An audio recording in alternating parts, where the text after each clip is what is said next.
Welcome everyone to this jointly sponsored event with Security in Context and the University of Hawaii at Manoa Department of Political Science. My name is Nicole Grove. I'm an associate professor here in the department and am convening the Endemic Infrastructures Working Group at Security in Context. It is my immense pleasure to welcome Rafico Ruiz today, whose talk is titled Settler Infrastructure and the Afterlives of Extractivism.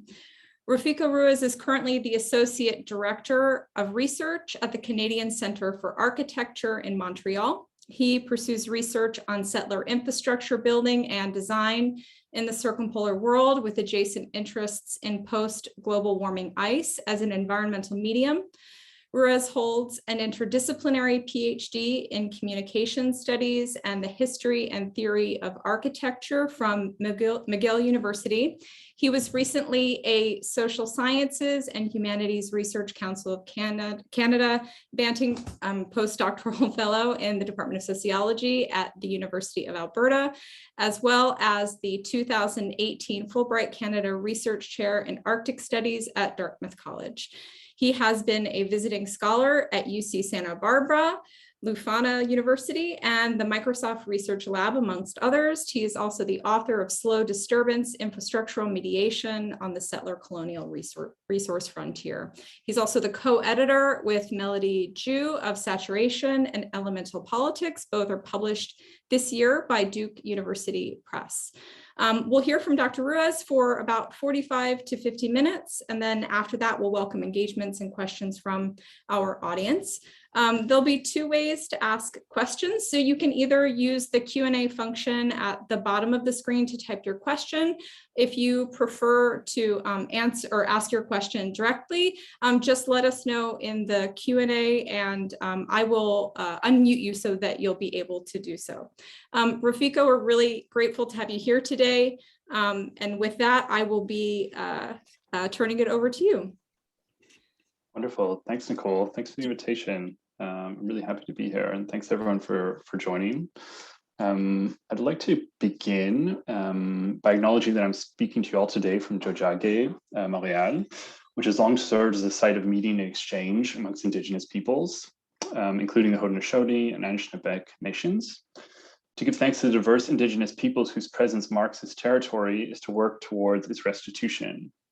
To pause and reflect on our own relationships with the land under our feet is to make visible how settlers have not cared for the land, and that there is benefit in making room for Indigenous peoples in its future stewardship.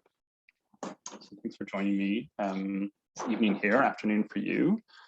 And let me know how my audio goes. Sometimes it comes in and out. So I'm happy to repeat things or whatever enables access for all of you.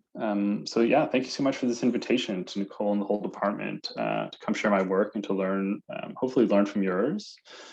I've been immersing myself lately in the work of Candice Fujikane, Karen Emiimoto Ingersoll, and Hiile Hobart, and really admire how much care and attention they give to the support of Indigenous ways of being and knowing on your islands. So you live in a place that I'd really actually like to come to know in different ways. So perhaps this can be part of our conversation in a little while. So I'll start by sharing my screen. I won't go straight to slides, but I'd like to start with this. There's no audio, so I'll speak over this. You can see my screen, I assume, Nicole. All good, yeah. Okay, so I'd like to begin on another island, a rocky, sinuous land now known as Newfoundland and Labrador. These were and are the lands of the Beothuk, Mi'kmaq, Métis, Innu, and Inuit. Newfoundland was the British Empire's first colony, and it was the Canadian state's final province. It is now a settled place, a place we might say of settled infrastructure. I want to start on the island of Newfoundland as it is a place, as I describe in my book, Slow Disturbance, of what I call first fish. A place where in its gradual disruption, in its settlement through the creeping reach and intensification of the British colonial project from the 16th to the 20th centuries, fish were made to come first. This is in many ways a familiar story in the broader arc of planetary extractive capitalism. This is the creation of a resource frontier, what much of my research does is to slow down and capture that process, to examine how resource frontiers come into being. The Labrador Institute, a division of Memorial University in Happy Valley, Goose Bay in Labrador, holds a collection of never released film footage that you're seeing here, belonging to the International Grenfell Association.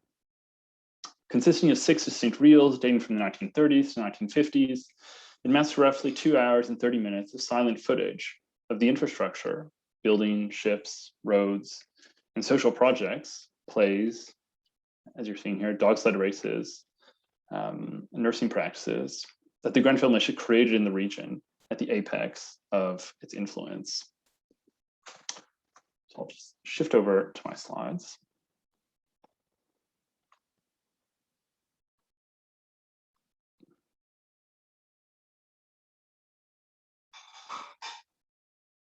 There we are. So it was a medical doctor, Wilfred Grenfell, who began traveling to the outports along the coast of northern Newfoundland and Labrador in 1892, aboard the medical ship Albert, sent by the Royal National Mission to deep-sea fishermen. In the popular North Atlantic imagination, Grenfell is a really, I'd say, little known and ambiguous figure. He's a doctor, pseudo-saint, author, fundraiser, and missionary. Yet in recent literature, Grenfell is seen to an ever greater extent as a social reformer who intervened to change the patterns of living in northern Newfoundland and Labrador. The mission he worked to establish, culminating in the incorporation of the International Grenfell Association in 1914, would eventually oversee the construction and functioning of hospitals, nursing stations, schools, orphanages, cooperative stores, and light industries, amongst other institutional types, becoming a vast northern health network that the IGA ran until in 1981. It was finally transferred over to provincial control. Known as Grenfell Regional Health Services, it merged with the Health Labrador Corporation in 2005 to create the Labrador Grenfell Regional Health Authority. So in the footage, as you saw, the viewer can really silently travel along with one of the mission's medical cruises as it follows Labrador's coastline, witness the excitement and human flurry that accompanies the arrival of a summer steamer in St. Anthony, the then capital or headquarters of the Grenfell Mission enterprise, or taking the joy of mission orphans at play, running races and putting on elaborate pageants. And this is the world of the historical North Atlantic extractive fishery, and is one that I'd like to immerse you in for the next little while. To understand how settler infrastructure comes into being and how it resonates in the present, we have to remain, I would say, submerged within the largely forgotten, overlooked microcosm of the British colonial domain, northern Newfoundland and Labrador. Britain's first colony was also its first resource frontier. And so I tracked this frontier through the lives of the settler fisherfolk who shored up the imperial fishery in the region from roughly the 1880s to the 1950s. In order to follow their fates across this frontier in the making, in Slow Disturbance, I foreground how their lives and livelihoods were subject to forms of what I call infrastructural mediation, largely enacted by an evangelical Protestant medical mission established in the region to minister to these quote unquote toilers of the deep. Infrastructural mediation is a means to examine how colonial life worlds, subjectivities, and affects come into being through the design, building, maintenance, and repair of infrastructures that respond to resource frontier making projects.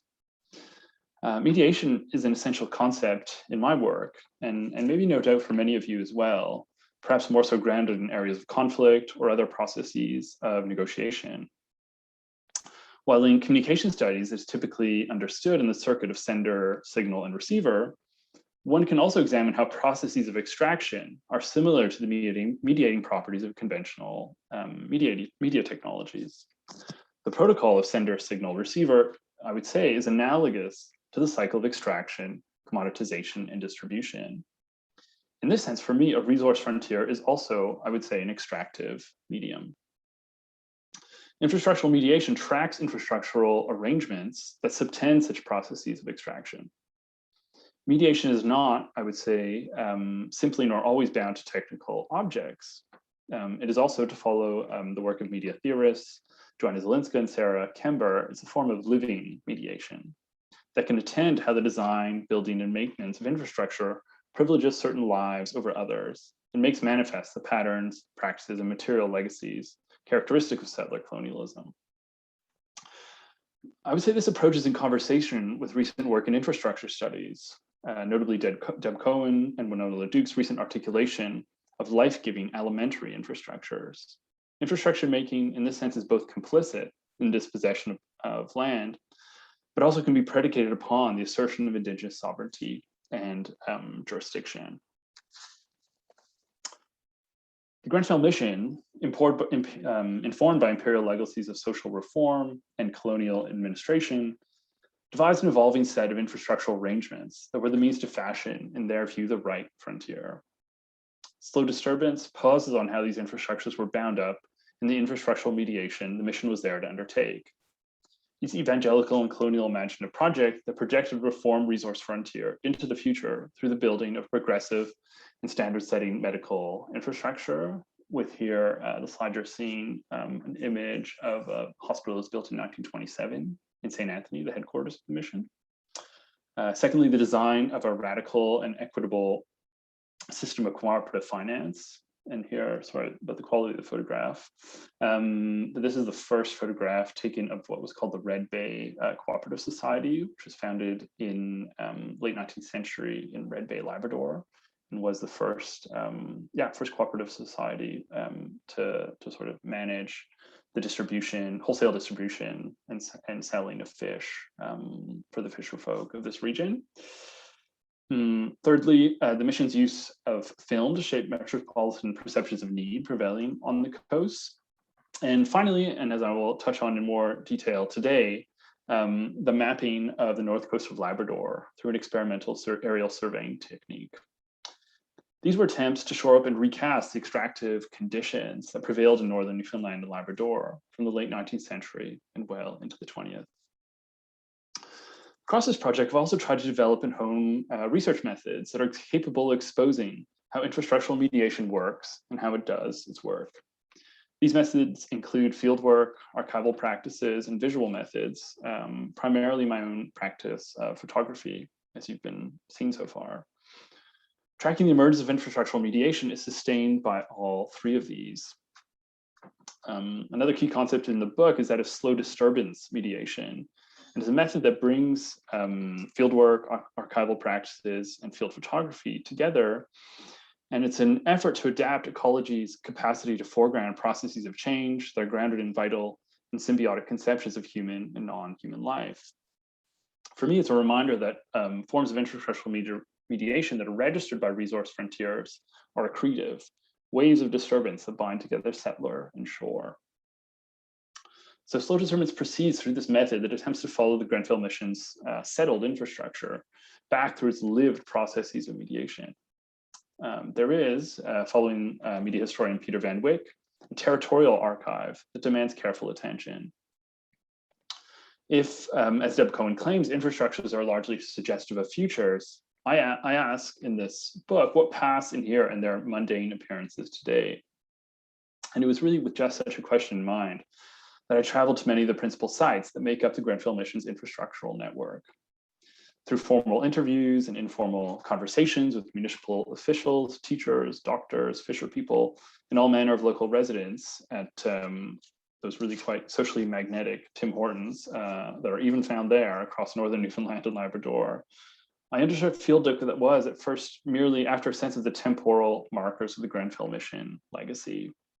How were places like St. Anthony, the former headquarters of the mission, and the people who lived there, part of an experiential dimension of the mission's enduring influence? How did the mission live on in social practices that sustained life in these particular communities? What was settler infrastructure for them? This led me towards a more sustained and systematic, if still, I would say, experimental effort at a thick description of infrastructural appearance. For example, the way it was, which you can make out on the bottom half, sort of third of this photograph, is an 18-point font phrase glued onto Francis Patey's models, a local historian in St. Anthony. And I would say it's a marker of the embodied gulf that separates zones of experience on resource frontiers, how fisherfolk labored from skiffs to trawlers. In the book, the way it was, as it constitutes sort of interchapter, it serves several interrelated purposes for me. Firstly, it allows for the voices of some of these local residents, including Agnes and Francis Patey, to articulate how they experienced the mission. Interspersed over the course of the book, these sections allow for firsthand experiences of the mission's settler affective infrastructure to be heard. How largely, if not exclusively, now elderly residents of northern Newfoundland and Labrador lived as part of the mission's sphere of influence. This not only complements the chapter's focus on the period between roughly 1880 and 1950, but also echoes how infrastructural mediation is a process reliant on the experiential dimensions of duration. How did places like St. Anthony, pictured here, or Northwest River, further north in Labrador, experience the mission's understanding of change? These sections, in giving space over to firsthand reportage of a kind, follow the broader documentary logic of the book as a whole, what I theorize as this slow disturbance mediation and its emphasis on tracking durational dimensions that inhere between mediation and settler infrastructure building. Like many colonial geographies, the settler colonialism is a sedimented overlay of waves of imperial arrival. Stretching back to the 16th century, wave upon wave of largely French and British colonists took possession of the island of Newfoundland and parts of Labrador. This historical colonial presence, I would say, serves to reify and obscure the colonial identities of the fisherfolk that the Grenfell Mission was there to serve. By the late 19th century, the British imperial imaginary considered these quote-unquote Vikings of today as an impoverished, exploited, and threatened population in need of aid. In some, if not all respects, the colonizers had come to resemble the colonized. The mission sought to hold up their white, Anglo-Saxon, and laboring bodies as particularly worthy of medical and other forms of imperial care, with Dr. Grenfell himself seeking to embody and act out a form of muscular Christianity capable of modeling the corporeal potential white fisherfolk bodies held. So it was through the immersion of this settler colonial society that the book sets out to map the under-examined divides between colonist, so the fisherfolk, and colonizer, largely British mercantile firms engaged in the extractive fishery, with the mediating agency of the Grenfell Mission serving to mold this relationship through social reform-minded practical therapy. While I don't really lose sight of the extinction of the Beothuk, nor the progressive colonization and marginalization of Innu, Inuit, Mi'kmaq, and Métis across Newfoundland and Labrador, my aim in the book is to really articulate this historical resource frontier as a site of infrastructural mediation, directed towards the fisherfolk as a group of settler colonists. How was this North Atlantic settler colonialism a mediating project? What sort of infrastructures did it rely on? What experiences of the resource frontier did the Grenfell Mission create? Taking up these questions requires readers, and I hope all of you, to attend to the site specificities of extractive capitalism in this North Atlantic world, particularly as it was an apex of the British Empire's colonial environment making. To give you a better sense of how the mission's infrastructural mediation in a way landed on the ground, in particular environmental contexts across northern Newfoundland and Labrador, I'll briefly examine one example from the book, that of aerial surveying. And for the mission, this was really more than just a simple mapping project. It was also a matter of sustaining the fisherfolk's extractive frontier by extending it up the north coast of Labrador. As with other chapters in the book, this one on aerial surveying articulates and pauses on distinct sites and practices where infrastructures and extractive frontiers were made to meet by the Grenfell Mission. It echoes the book's central argument that infrastructural mediation, examined in a historical register, allows us to make out how these settler colonial practices reshaped the fisherfolk's ambient environment and eventually became concretized in material forms of settler infrastructure. In the Grenfell Mission's hospitals, docks, airstrips, roads, cooperative financial systems, and here, aerial surveys, the infrastructural legacies that marked its North Atlantic field of operations. Set against the larger backdrop of the ongoing history of settler colonialism in Canada, and elsewhere, of course, we might say that it is through infrastructural mediations such as these that settlement becomes an ambient condition of everyday life, a structure, not an event, as Patrick Wolf's well-cited maxim points out. Settler infrastructure in this instance becomes the product of media of communication, such as aerial surveying. And what you see pictured here are samples taken from expedition I'll talk about now that went to the north coast of Labrador in the early 1930s. Yeah, so the chapter follows a series of so-called expeditions that were organized by Alexander Forbes, an eminent physiologist at the Harvard Medical School, as well as an amateur aviator and surveyor. And these expeditions took place over the course of the 1930s. Through the use of an experimental surveying technique relying on oblique aerial photography to map regions of high relief, developed by Owen Miller, a British-born surveyor with the American Geographical Society, the expeditions were seeking to map what was then a still poorly known, in settler terms, of course, section of the Labrador coastline, as well as parts of its interior. The definitive narrative of the survey appears in the book Northernmost Labrador, Mapped from the Air, and it was published by the American Geographical Society in 1938. In some ways, it really just gives the official account of what went into making the map of the region. It's a remarkable artifact, and maybe its most striking document, which I showed just a few slides ago, is this map sheet, or a series of map sheets that are included in a small pouch at on the back of the front cover.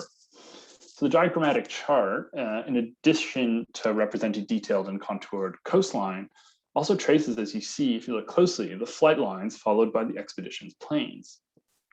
They track up and down the mountainous coast with occasional small circles and directional arrows indicating where and in what direction a high oblique photograph was taken. These tracings, I would say, belie an infrastructural relationship to Northernmost Labrador, and one that was documented in the moments of its making. While Forbes, the leader of the expedition, would write to then Prime Minister of Newfoundland, Harold Squires, that, quote, "I am most anxious to have the expedition be as useful as possible to the people of Newfoundland and Labrador," end quote.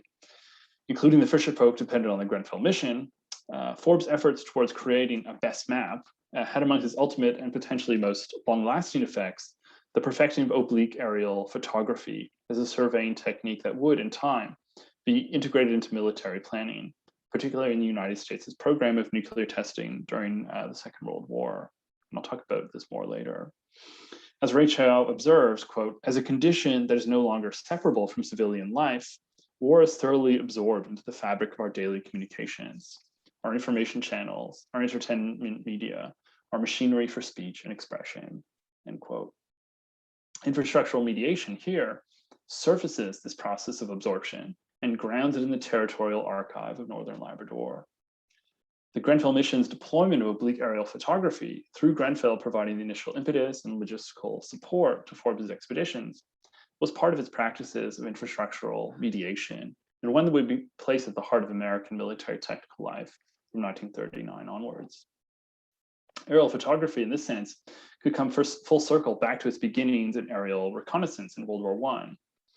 And as a Fairchild Aerial Camera Corporation pamphlet of the time states, quote, "Like the airplane whose value as an instrument of war led to its early development, aerial photography has been fostered chiefly because of its military usefulness," end quote. Incidentally, the same Fairchild Model F4 camera that the surveying expedition would put to work in Labrador was also, quote, "used exclusively by the United States Army and Navy, the Department of National Defense of Canada, the Imperial Japanese Army, the Air Ministry of Brazil, Peru, and other, quote unquote, progressive governments." However, the settler civilian and, more importantly, missionary narrative surrounding oblique aerial photography's use in the mapping of the north coast of Labrador is distinct in its being the primary testing ground for technical medium that would eventually become essential to militaristic pursuits. Forbes' 1931 expedition bought a used 5-place monoplane from the Fairchild Aviation Corporation. Under the direction of Sherman Fairchild, whom Forbes had consulted throughout the lead up to the expedition's departure, the company was a pioneer in the civil application of aerial photography. Fairchild was in fact behind a group of companies, including Fairchild Aerial Surveys, that was capitalizing on the adoption of aerial reconnaissance practices and technologies deployed during World War I for the purpose of mapping growing urban areas from the air. With increased metropolitan densities came the need for more accurate land management. And Fairchild aerial maps pictured here, incidentally New York City, that were made in 1921 and 1924, would become really, in a way, documentary touchstones for this growing industry. Aerial photography and the mapping process of overlapping mosaics could provide the most accurate description of these newly contested tracts of purchasable land. The plane that the expedition acquired had actually previously served the Bell Telephone Company as a flying laboratory that undertook research into the development of aircraft radio equipment. On the ground in what was called Seaplane Cove, and here you have a sketch of the cove done by Alexander Forbes, and of course the seaplane landing in it in northern Labrador. This was really the newly christened base of operations for the members of Forbes' 1931 expedition. In the cove, the group set to work establishing the necessary markers for the surveying project. And the prime marker for the entire survey would be an automatic tide gauge, pictured here, sort of middle ground to the left, that was loaned by the US Coast Guard and Geodetic Survey and installed at the foot of a steep shore of Seaplane Cove. The tide gauge marked the mean sea level, which in turn, quote, served as the datum for all altitude measurements of the entire area. The expedition also built a photographic darkroom near a body of fresh water, as great quantities were needed to wash the film produced by the survey work. The film itself, at 100 feet by 9 inches, was large and plentiful, and so the darkroom had to have sufficient drying racks, which were protected both from the elements with a roof, as well as from ever-present mosquitoes with netting, as otherwise the mosquitoes would leave their footprints on the drying film.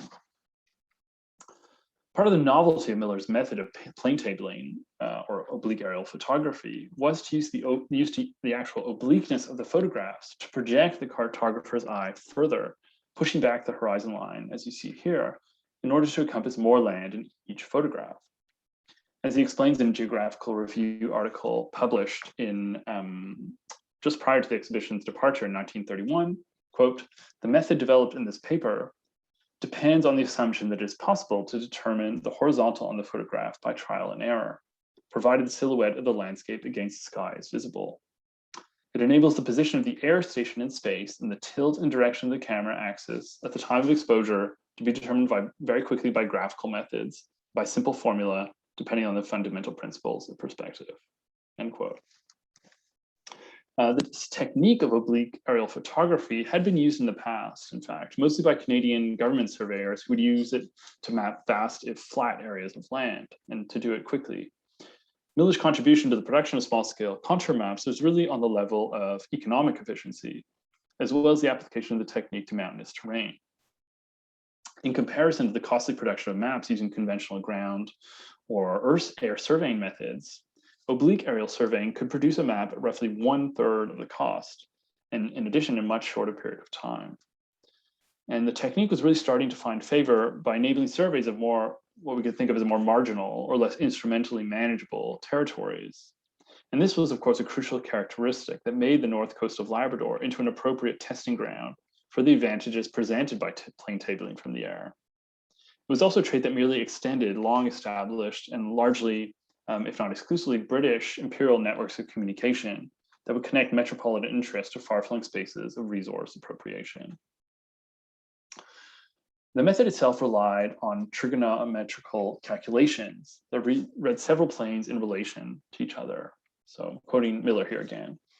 In developing the method and formula for finding the horizontal position of the air station, its height above the datum level, and the orientation and tilt of the camera axis to the horizontal, it is necessary to consider 3 reference planes. These are the plane of the photograph, the horizontal map plane, and the principal plane of the camera, which last is defined as the vertical plane containing the optical axis.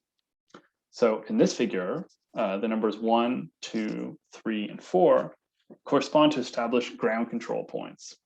The point of intersection at the center of the image is the datum level, and TT is the trace of the principal plane of the photograph. Using an instrument for maximum accuracy, the perpendicular distances of the control points from the trace of the principal plane on the photograph are measured. And so in this system, the line of flight of the plane, while not all determining, is important, of course, in establishing what horizon of territory is to be covered.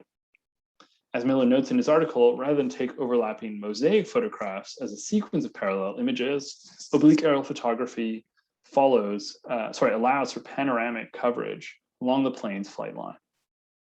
In Miller's opinion, the best way of capturing the horizon line with a single lens camera would have it pivot at set intervals and at a precise and consistent angle. somewhat pictured here. A method, of course, that a multi-lens camera could achieve at higher cost if more efficiently. By the end of the expedition, more than this first one in 1931, more than 600 negatives were developed. As Miller observes in his contribution to the book, Northernmost Labrador Map from the Air, the shift in the use of what had hitherto been exploratory aviation and exploratory photography, more or less the equivalent of a quick jaunt and sketch, for precise mapping work, marks an important moment in how mapping expeditions would be organized in the 1930s.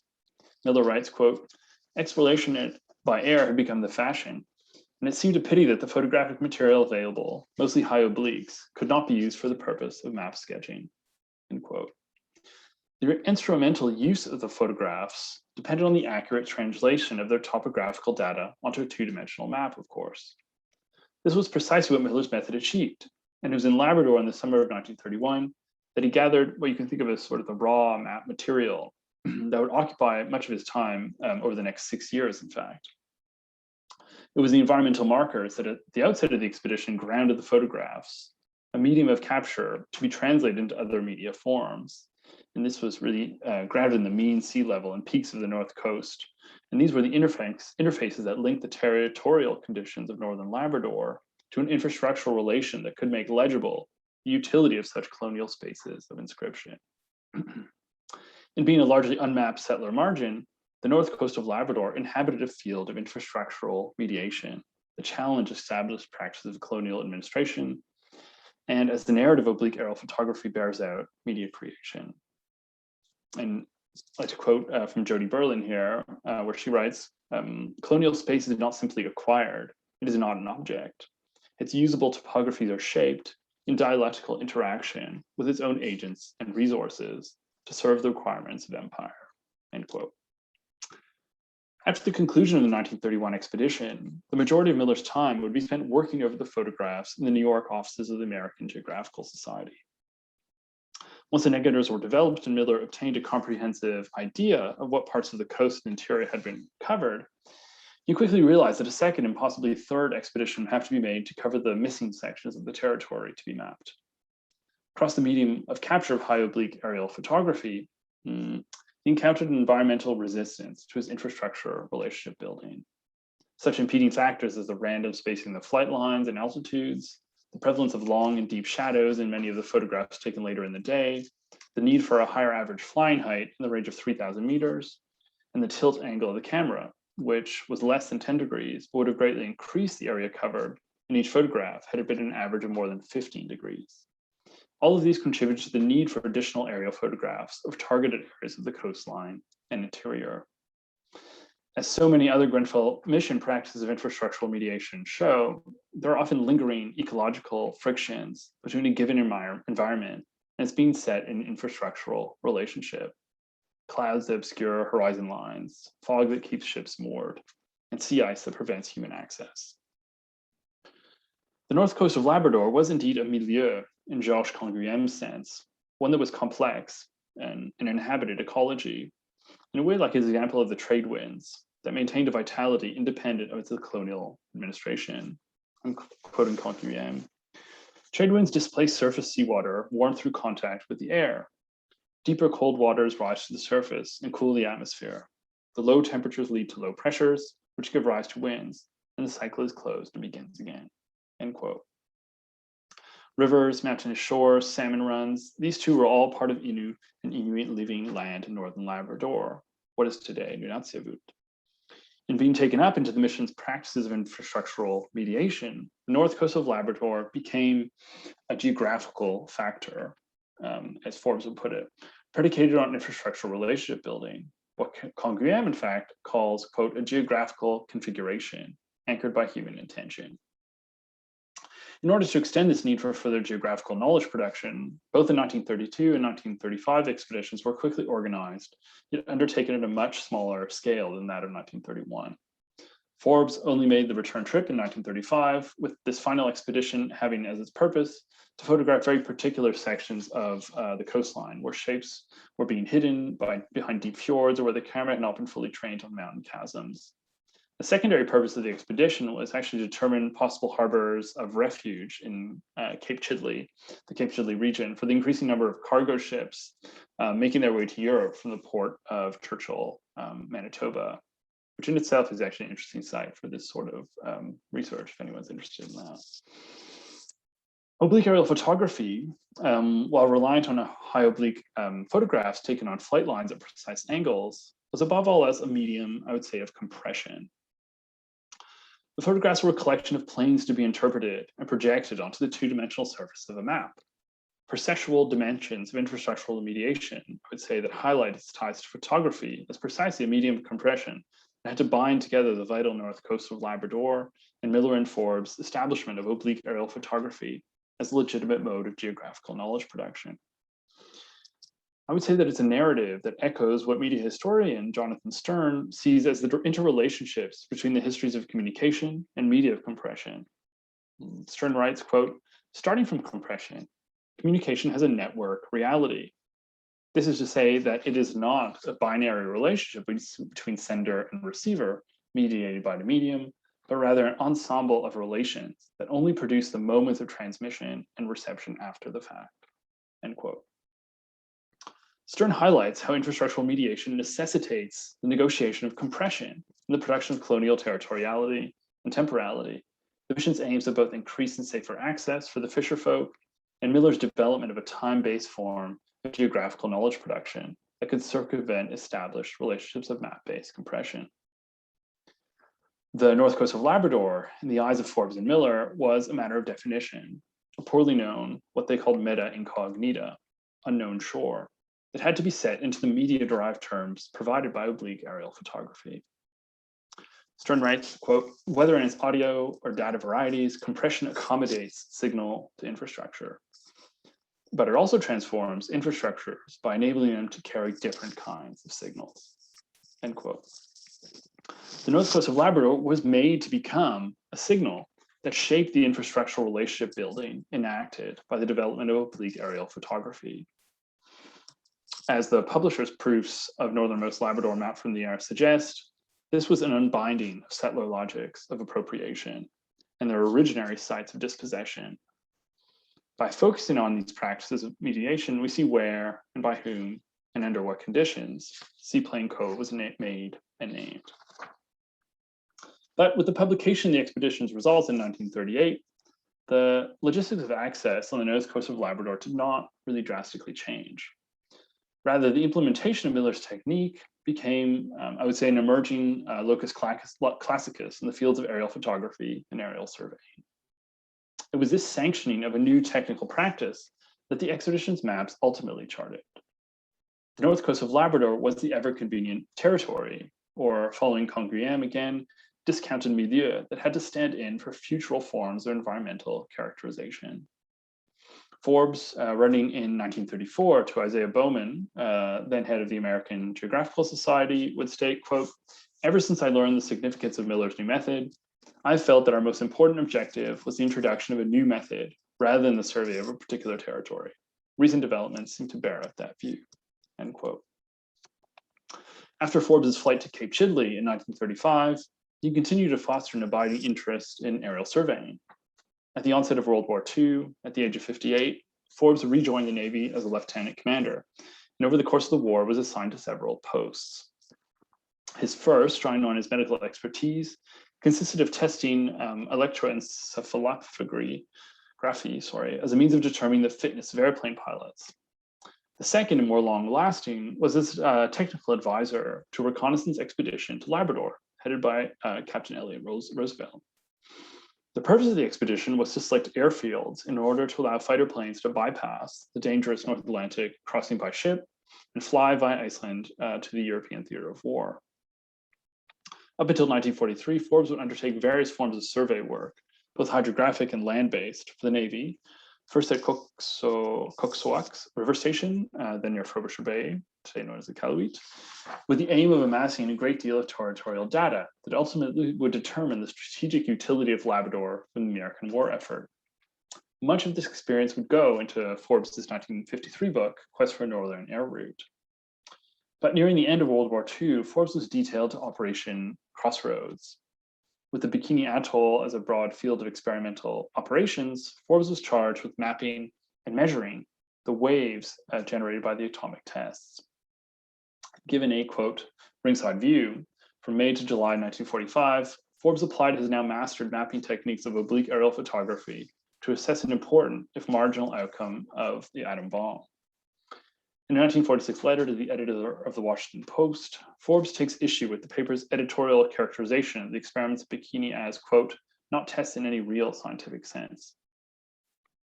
Rather, Forbes saw the Crossroads project as being, quote, the most colossal, coordinated, multiple scientific experiment in all history, end quote.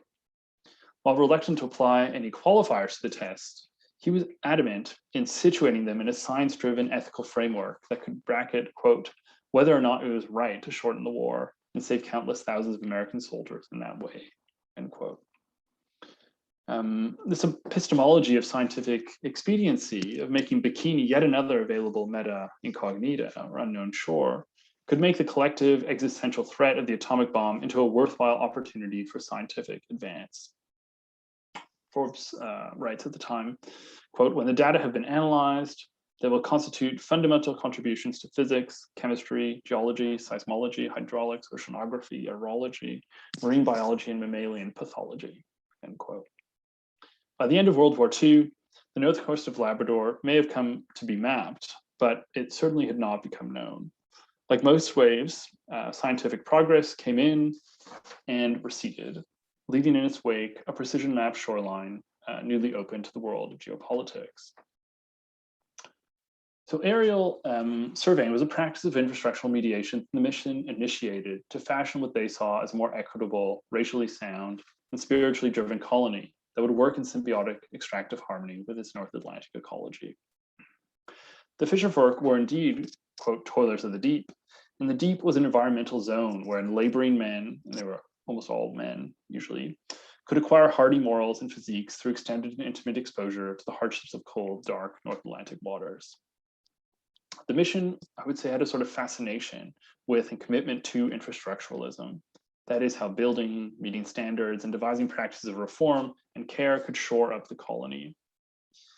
My book, I would say, is really a single tracing of the present ineffability of colonial pasts with, as Anne Stoller has it, quote, the narratives recounted about them, the unspoken distinctions they continue to cue, the affective charges they reactivate, and the implicit lessons they are mobilized to impart that are sometimes so ineffably threaded through the fabric of contemporary life forms, they seem indiscernible as distinct effects, as if everywhere and nowhere at all, end quote. I make the claim that colonial ineffability exceeds representation. It speaks of the vital mediation that the fisherfolk's resource frontier gave rise to, and also the material ordering practices, including infrastructure building, that have tried to account for its emergence. To close, it's essential to note how this merging of reformative practices and sited environment starts to complicate how the story of infrastructure, particularly in colonial contexts, is one of disconnection, containment, and dispossession. The Grenfell Mission's role in building, maintaining, updating, and repairing a settler infrastructure is an untold story, as well as a contribution to foregrounding how site-specific histories underlie faded, ruinous, and just simply paved over settler infrastructures. As Deb Cohen asserts, quote, infrastructures reach across time, building uneven relations of the past into the future, cementing their persistence.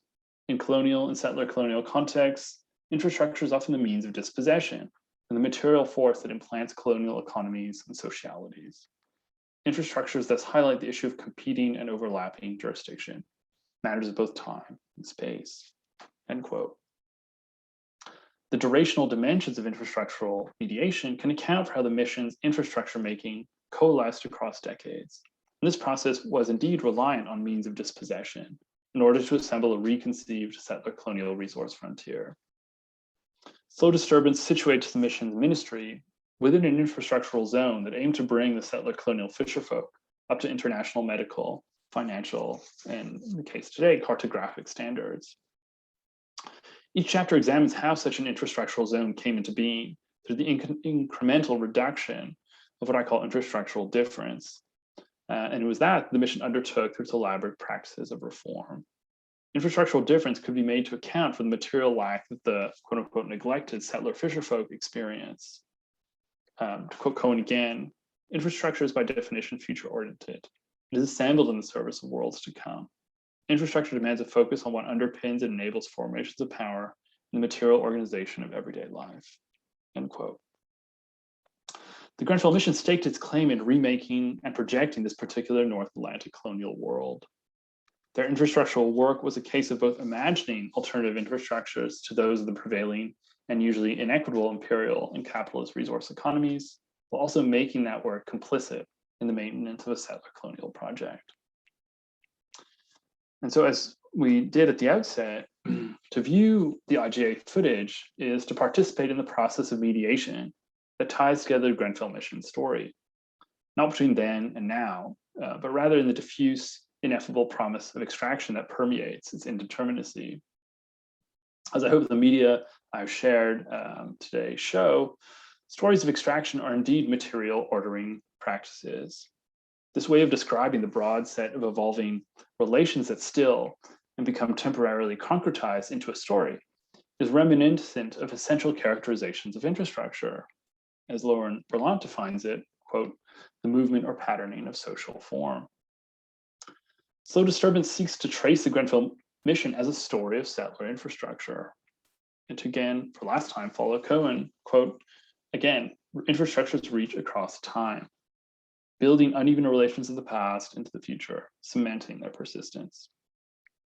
So ordering together and storing settler colonialism, particularly of one such long standing in the subarctic milieu, and the mission's practices of infrastructural mediation to project their own real and imagined settler realities, is an attempt to characterize just one dimension of a scholarly orientation that works out from a position of settler accountability. And that, I hope, may find a more prominent place in scholarly work that engages with the dispossession of Indigenous land. While the Grenfell Mission story tells how colonizers co-shaped their resource frontier, it is one whose infrastructural relations do nonetheless extend into the present. Afterlives of extractivism are stories of persistence, of colonial relations that get inscribed across windswept rocky harbors as docks, roads, and hospitals. Thanks for listening. I'm really looking forward to the conversation that's going to come now.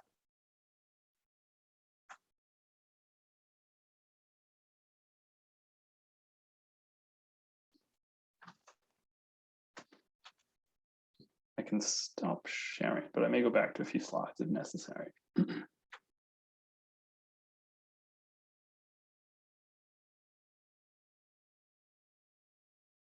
Oh, and I think you're still muted, Nicole. Thank you. So thank you so much. That was really great. I just want to remind everyone that if you have a question, you can either type it in the Q&A or you can just mention in the Q&A that you'd like to be unmuted and you can ask. I can do that for you. You can ask a question. Now I can start us off. I really have been enjoying reading this book. It's really great to hear you talk about the research, in your own words.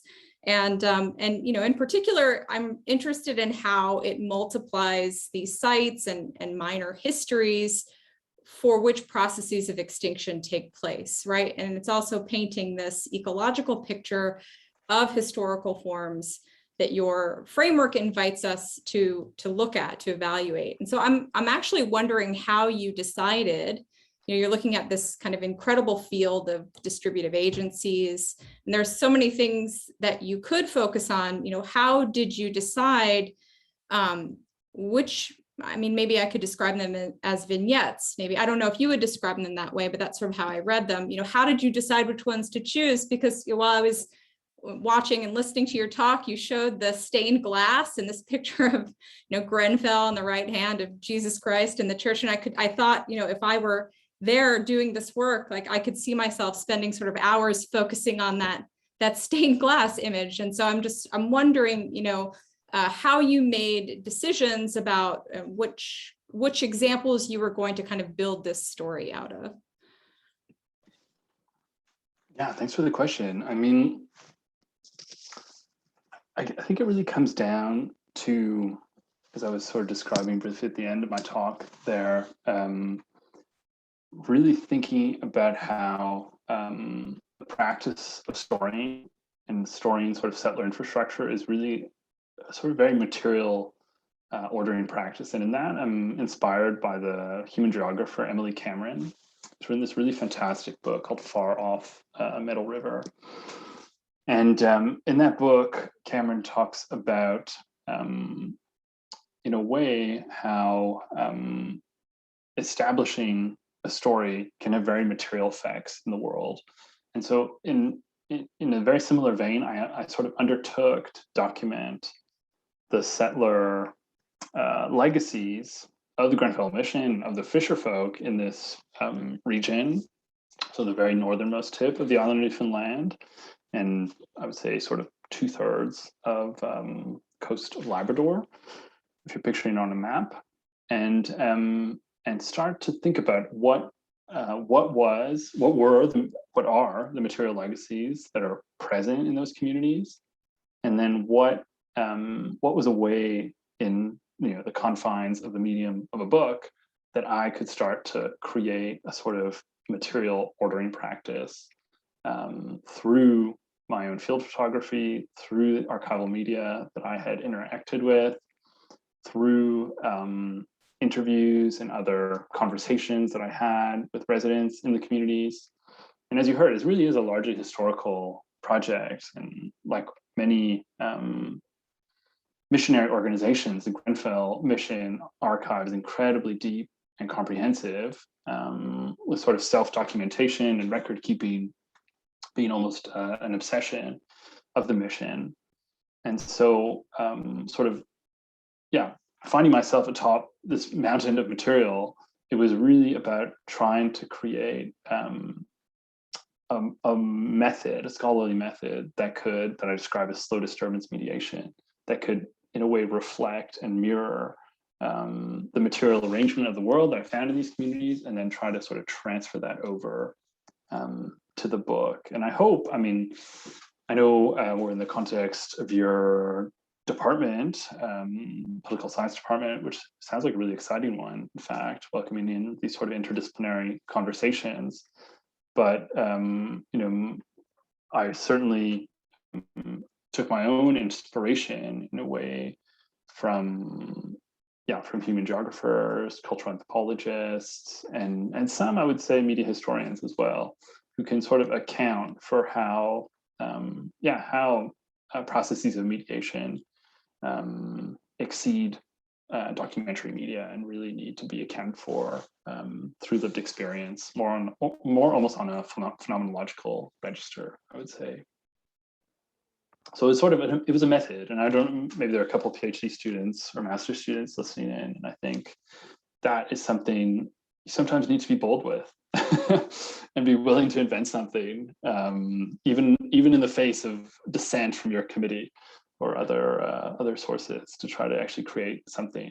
Because sometimes it's in the creation of that method that, as I hope I've done in this book, is that you actually sort of chart something that hasn't been charted before, and really try to document, in this case, the sort of appearance, the sort of thick infrastructural appearance of settler infrastructure. Oh, you're still muted, Nicole. Sorry about that. Yeah, no, I think you're right. It's a very interdisciplinary book, but I also think it's really clear about the debates that it's speaking to at the same time. And I like your advice to our graduate students to be bold. And, I think a lot of them maybe some of them are struggling with that question a bit on sort of like how to hone their projects. I think your comments are really thoughtful, really helpful. Maybe I'll just build on that question a little bit if I can, and I hope maybe perhaps you could share a bit more about this idea of environment as media in the book. It looks like in some parts you're sort of drawing on and revising on the work of John Durham Peters, but other theorists as well.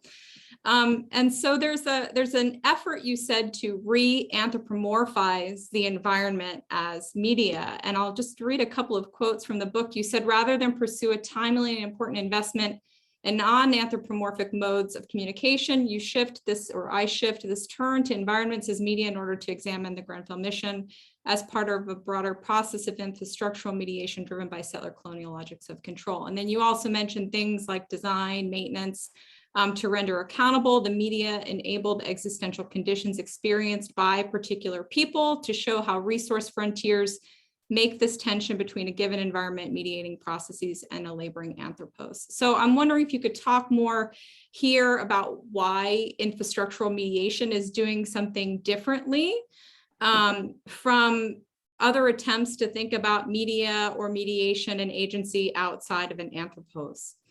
Mm-hmm. Sure. I think one of the ambitions of the project was, or is, to, in a sense, contend with what an extractive frontier does. You know, the book opens with a sort of vision of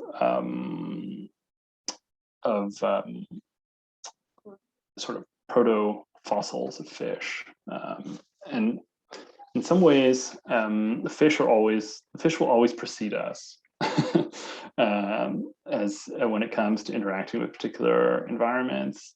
And in the North Atlantic, particularly in Newfoundland, you know, in a lot of ways, in the dominant cultural imaginary, it's a place that has been defined by, we could say, by human-fish interaction.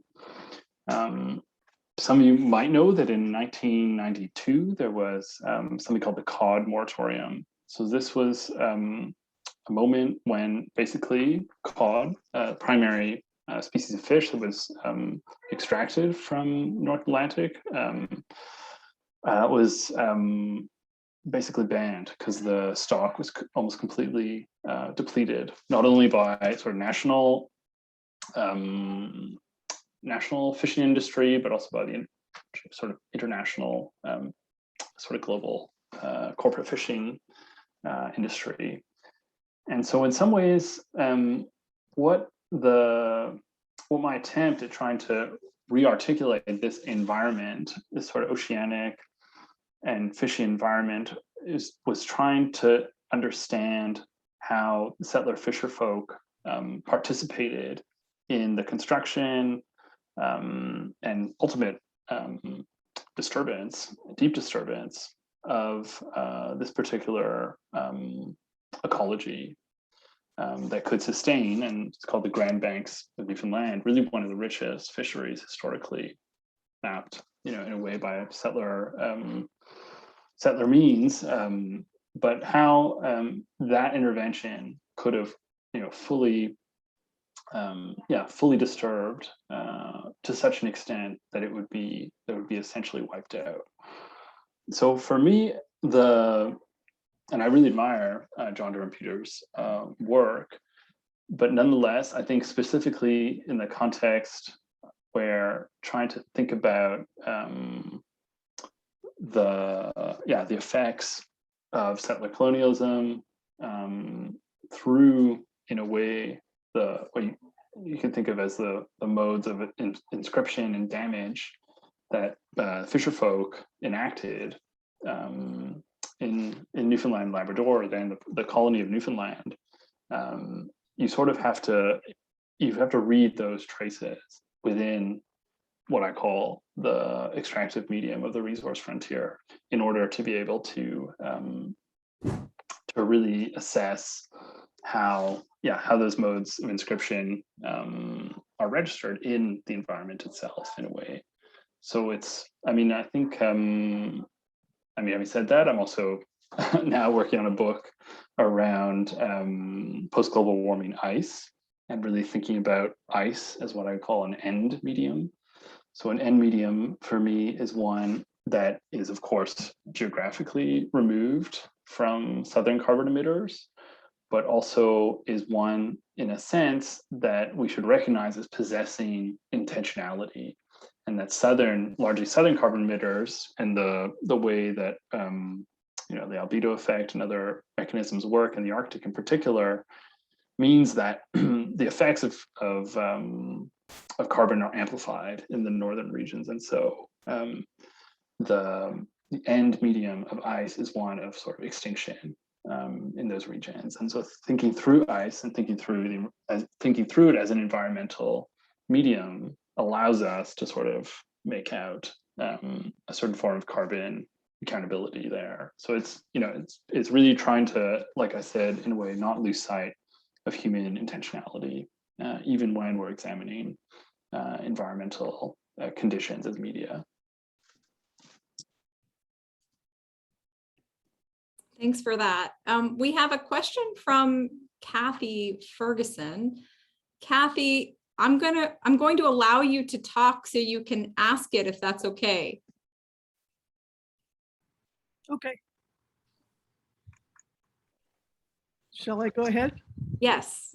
Okay. Thank you for your talk. It was quite fascinating. Could you say a little more about what mediating infrastructures have emerged in this area since the time you studied? And are the old ones still in use? Are they being built on? Are they used, for example, to organize commerce, the buying and selling of land or resources, or arranging for military access to land and water, or for some other purpose? Thanks. Sure, thanks, Kathy. I mean, in a way, it's a bit of a complex question because, of course, a lot of time has passed. In a way, the International Grenfell Association, which was, in a sense, what we could sort of consider the NGO that the formal Grenfell Mission morphed into progressively later in the 20th century. And as I mentioned at the outset of my talk, the IGA, International Grenfell Association, sold all of its assets and physical infrastructure to the province of Newfoundland and Labrador. And this included, of course, several hospitals, nursing stations, other airstrips, other, you know, what we could describe as sort of infrastructural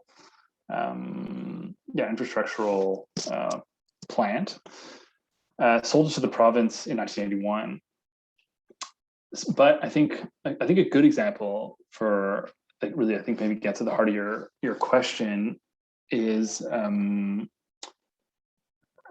building of the dew line, which is something maybe you've heard of, the distant early warning line during the Cold War.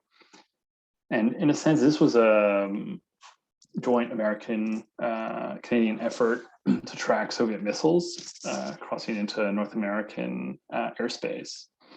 And in a way, it follows a similar logic of thinking of how you can track the creep or emergence or consolidation of settler colonialism. In this case, in the Canadian Arctic and subarctic. And so in Labrador, in particular, you know, there was one node of the distant early warning line. And so this was, of course, you know, outside of, let's say, the purview of the Grenfell Mission, but it was certainly, you could certainly think of it as reminiscent of the aerial surveying practices that Alexander Forbes, you know, we could say pioneered in the 1930s, where very local conditions, ranging from, of course, sort of permafrost and other conditions, in a way it shaped that sort of global surveillance technology that really instrumentalized a particular territory, in this case, really sort of Northern Arctic region of Canada, and you know, in a sense, put it to work. So put infrastructure to work in the consolidation of the settler state. So I think that would be one example that comes to mind, but maybe more locally, and particularly in St. Anthony, which, as I said, was the headquarters of the mission and is still, in a way, a really fully functioning community on what's called the northern peninsula of the island of Newfoundland. They're, in a sense, really quite fortunate, whereas other outports on the island of Newfoundland, this is a term used to describe small communities, usually under 500 people, sometimes with road access, sometimes not. But many ports have been abandoned, just in fact, because of the inability to provide municipal infrastructure to residents there. And so in St. Anthony itself, it really has maintained itself as a bit of a hub in the region. It still has what's now called the Charles S. Curtis Memorial Hospital, probably the largest hospital for northern Newfoundland and southern Labrador. And it has a fairly substantial shrimp fishery, as well as a large shrimp processing facility in the town. So, there's these sort of, like I said, these waves of settler infrastructure building and settler and infrastructural, in a way, sort of negotiation, where you really can, in a sense, see the sort of Grenfell Mission legacy being recast in different terms through different political, economic situations globally. Demand, well, the sort of after effects of the Cod Moratorium in the 1990s is now this move towards the fishing of cold water shrimp. So that'd be maybe a couple examples for you, Kathy.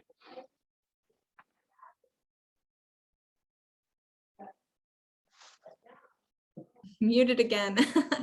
I'm also, you talked about infrastructure as being ineffable and indiscernible.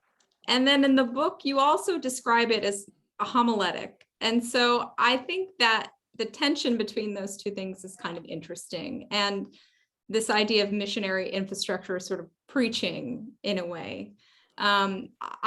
I saw this maybe as a way of you kind of building in a descriptive language or terms to do some of that work of re-anthropomorphizing media. But I'm also kind of wondering, what is homiletic about it? Is it a kind of moralizing infrastructure? Is it about the sort of magnitude of the presence in the area? Is it about being nihilistic toward other forms of life? How does it negotiate those two kind of presences or essences? Yeah, it's super interesting. I mean, I understood it as trying to reflect what at the time, and Dr. Wilfred Grenfell was really this sort of charismatic leader of the self-named Grenfell Mission, and it was really his capacity to create like a homiletic practice, so sort of mode of preaching material good works in the world that really resided on infrastructural activity. So the hospital that I showed from that was originally built in 1927, at the time, this was really you could say the sort of focal point of the mission's fundraising, and it was really deployed. Of course, Grenfell wasn't a preacher, but he would go to Boston, New York, London, really on extensive fundraising tours in order to raise funds for almost inevitably what we would describe as infrastructure. And even the 1927 hospital, which was the first concrete and steel reinforced steel hospital in the British Empire, in fact, was a case of foregrounding this as a sort of form of infrastructural accomplishment, and it wasn't really as a form of architecture. The design was donated by actually fairly prominent New York architects named Delano and Aldrich, who designed many of the mansions, villas of what at the time were described as sort of Fifth Avenue liberals in New York City. And their design for the hospital as you saw, was really like sort of concrete block pared down structure, really more of a sort of infrastructural arrangement, medical arrangement than any sort of decorative form of architecture that you might recognize at that time. And so for Grenfell, infrastructure could constantly be deployed as a form of homiletic practice, because it was precisely fulfilling some sort of constructed need for the fisherfolk in northern Newfoundland and Labrador. And so even some of the magic lantern slides I showed, the tinted magic lantern slides, were really part of Grenfell's narrative, fundraising narrative. And as you saw, many of them pictured, the individual fisher folks, these sort of, they're presenting their laboring bodies in different forms, but also many of the photographs sort of on the other side of the spectrum showed the physical infrastructure, or what they described as the plant, in a very actually settler colonial usage of the term, the physical extent of the mission and how it had come to be constructed. And so those magic lantern slides showed the outcome of that homiletic practice and the often very small donations that many individuals made, and of course, endowments and other larger gifts from different philanthropists. So it was really a way of trying to deploy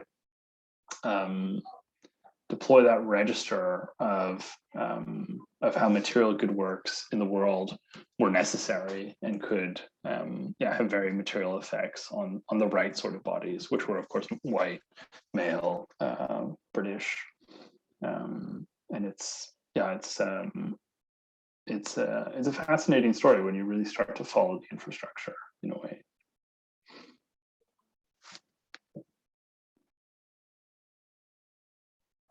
You're muted again, Nicole.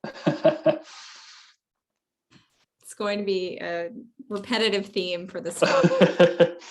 I see some of my students in the attendees list, so I want to encourage you all to use this opportunity to ask a question. We would love to hear from you. I have another question actually about this chapter on oblique aerial photography, and your thoughts on how it intervenes in arguments about technology transfer, specifically military to civilian transfer, and how some of the early exchanges between Grenfell, Forbes, the AGS, and just like this kind of amateur adventurism that motivated these early exhibitions, and also the development of new methods in aerial mapping. Mm-hmm. I'm wondering if you're making an argument here about a particular directionality when it comes to innovation, or where there might also be times when it's more of a descriptive milieu between what might be considered war-making spaces and technologies, and those that would be considered sort of domains where there is an absence of war. So is there a directionality to innovation, or is there a kind of blurring of those war-making and nominally not war-making spaces? That's a super interesting question. Imagine something you know far more about than I do. I mean, knowing a bit about your work. I mean, I think for me, it's really this blurriness that I've discovered through writing this chapter around aerial reconnaissance, aerial photography. I mean, of course, the story that I tell is really specifically around oblique aerial photography, as and not even in its conventional sort of senses, but in the ways that it was accomplished by the Forbes Grenfell expedition, as it was formerly known, to perfect this sort of technique of mapping mountainous terrain like I said, at sort of lower cost and higher speed, relatively speaking, and with greater accuracy. So for me, I think what's interesting is it isn't so much like the scale of the claim that could be at that level of maybe other military technologies, or sort of more essentializing understandings of aerial photography writ large, but really this one very specific way of capturing environmental phenomena through this technique of oblique aerial photography that emerged in the very specific context for the north coast of Labrador, and then trickled down to the tests of bikini, and to the ways in which this very, in a way, specialized technique could be integrated into American military planning. And something I actually didn't get to mention, but that I talk about in the chapter, is that Forbes actually wrote for the American Army, I believe, a pamphlet called Introduction to Oblique Photogrammetry.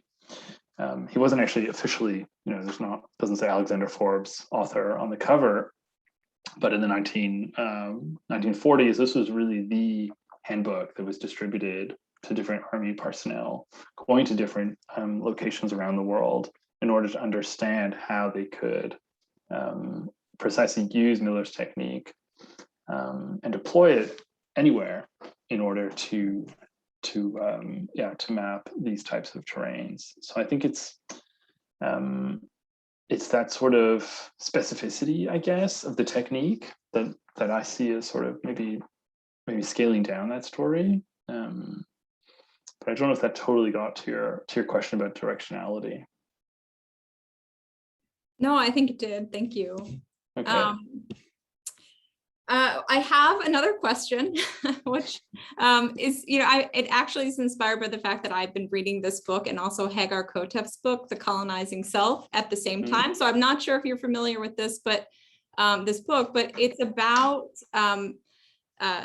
settlers' continuous transformation of spaces of violence into spaces of home, and the practices of settler colonial homemaking, and how settler colonial violence becomes inseparable from one's sense of self. And so while I was reading your book, I when I'm coming across these stories about the nostalgic elements of the town, this phrasing the way it was, like this hearkening back to kind of simpler times, this making of little trinkets out of wood, this is still sort of settler time, I think, in your text. But the moments you describe read to me in very similar ways to the kinds of practices that Hagar Kotev is talking about when she's writing about homemaking built on violence. But that these forms of, these forms of violence are also still central to the community's kind of sense of self, even though they may not experience it that way. And so I think maybe my question is inviting you to talk a little bit about this idea of the frontier as fantasy, which continues to be kind of reproduced, not just in the sort of past time that you're talking about, but as a kind of continuous endeavor, and how it interfaces with these practices of sort of home and sort of self-identification. Mm-hmm. Can you, just as a favor, can you put the book in the chat? I haven't heard of it. Yes, I can. Yeah, that'd be great. It's a bit unfair because maybe you haven't read it, but but I'm very curious for you. And I've thought about that a lot, of course. I mean, the way that you can, that's the whole premise of the book in many ways, is how you can sort of deconstruct and name and document this process through the way in which settlers construct homes on these frontiers. They get extended, they have a duration. And that ultimately is something that is premised on the ecological and other forms of violence that allowed settler colonialism to sort of take root in the first place. And specifically, in this geographic and social context, every year, every other year, they have something called the Come Home Year, the come home event. And typically, and it's particularly complicated in Newfoundland because there's a long story of sort of out migration to other parts of Canada to work primarily or often in other intensely resource extractive territories, like in the tar sands in northern Alberta. So there are these many layers, in fact, of building home and like maintaining home that are in this very local sense premised on economic marginalization and precarity in these regional communities, like post 1992 Cod Moratorium, where labor in different contexts was very precarious. But then in the book, I think what I try to show is how, in fact, it's through the sort of ubiquity, banality, and everydayness of infrastructure, and how you document its supposed permanence, that you can start to sort of unpeel how it sort of made its appearance in the first place. And in this case, how is this very particular actor, missionary actor, evangelical Protestant actor, premised on this sort of homiletic practice of building things that really helped to sort of concretize it and to sort of make home viable and healthy and having this sort of longevity in place. So I'm definitely going to check out Hagar's book. So it looks really good, but maybe that went some way towards your question. Thanks, Rafico. There's one more question from Jonathan Hui.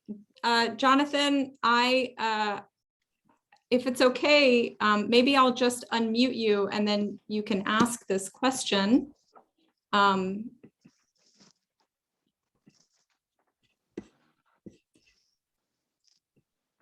If you're there still.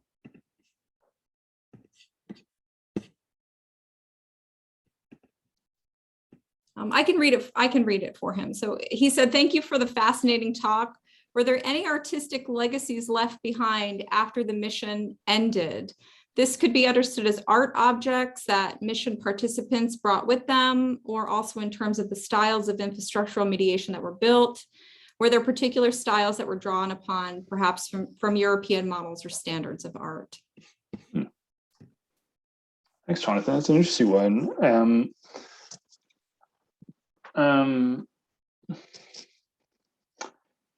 Oddly, when you have a homiletic practice premised on like building things sort of quickly and in a durable way, aesthetics often get sort of pushed to the side in some senses. But I think a good example or a good transition would be this previous hospital that I mentioned, the 1927 hospital designed by Delano and Eldridge. And the subsequent hospital, the Charles Curls Memorial Hospital, that was built in the late 1950s. And in the rotunda to that hospital, there's a sort of mural. And I opened the book with a close-up of a part of that mural that was designed by artist, I believe from Montreal, named Jordi Benet. And it pictures, not unproblematically in a way, Indigenous precedents on the land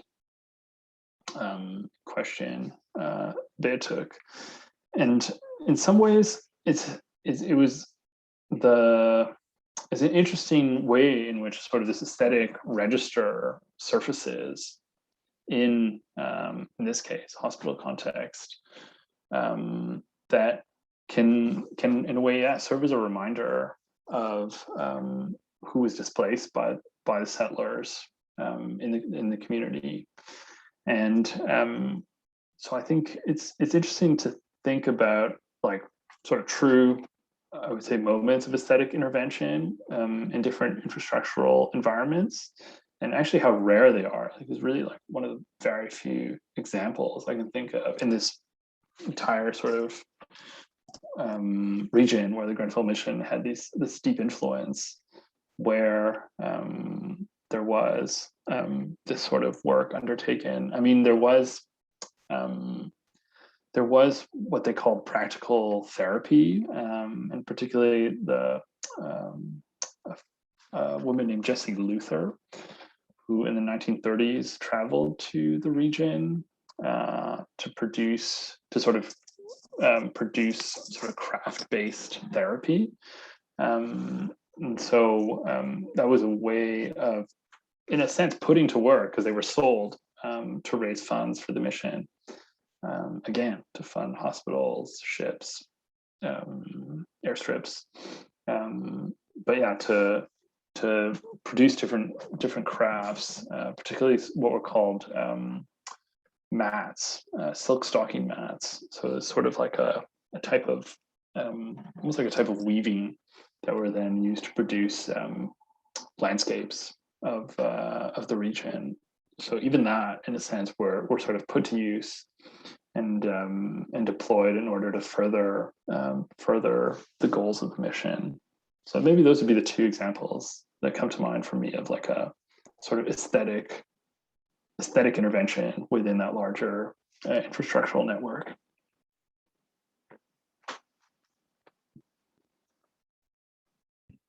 Well, thanks, Rafico. We're at time. We just went a little bit over 4. So I just want to thank you so much for being here with us and sharing your work, and really a great talk. Really, I feel like I learned a lot reading your work, and I'm glad we got to follow it up with a discussion, which doesn't often we don't get to do that as frequently as we would like. And also thanks to everybody who came and asked questions. I'm really thank you for being here, and looking forward to reading what comes next. Thanks for having me, and I'll just drop my email in the chat if any students or anyone would like to get in touch. I'm happy to, Thank you. Field any follow-ups. And thank you, Nicole, for the invitation and for moderating and for all your fantastic questions.